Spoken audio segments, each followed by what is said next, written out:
રોટલી છું મારી ફૂલવાની અને ફાટી જવાની કહાની.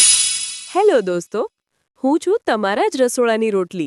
પાતળી રોટલી, પોચી રોટલી, તાજી રોટલી. દરરોજ તમે મને ઘઉંના લોટમાંથી બનાવો છો, તવા પર મૂકો છો અને જુઓ છો હું ધીમે ધીમે ફૂલવા લાગુ છું. પણ ક્યારેક અચાનક ફાટી પણ જાઉં છું. તમને લાગતું હશે આ તો જાદુ છે, પણ હકીકતમાં હું છું શુદ્ધ વિજ્ઞાનનું જીવંત ઉદાહરણ.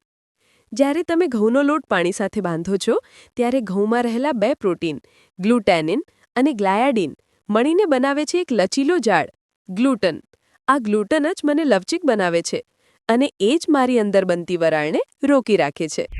હવે જ્યારે તમે મને તવા પર મૂકો છો અને હું ગરમી અનુભવું છું, મારામાં રહેલું પાણી ધીમે ધીમે વરાળમાં ફેરાય છે.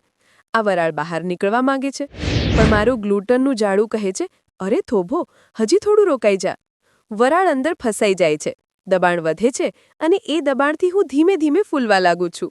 હા, એ જ છે મારી જાદુઈ ક્ષણ. પણ મિત્રો, એ જ વરાળ ક્યારેક મારા માટે મુશ્કેલી પણ લાવે છે. જો આ જ વરાળનું દબાણ વધી જાય તો અચાનક ફાટ! હું ફાટી જાઉં છું. પણ એ ગુસ્સો નથી, એ તો ફક્ત મારી અંદરની વરાળનું પ્રેશર રિલીઝ છે. તો જુઓ મિત્રો, પાણીની વરાળ, ગ્લુટનનું જાડું અને ગરમીથી બનેલું દબાણ. જ્યારે આ ત્રણેય સંતુલિત રહે તો હું સુંદર રીતે ફૂલી જાઉં છું. પણ જ્યારે આ સંતુલન બગડે તો હું ફૂલીને ફાટી પણ જાઉં છું. હવેથી જ્યારે પણ તમે મને તવા પર ફૂલતી જુઓ, ત્યારે એમાં છુપાયેલું વિજ્ઞાન યાદ કરજો.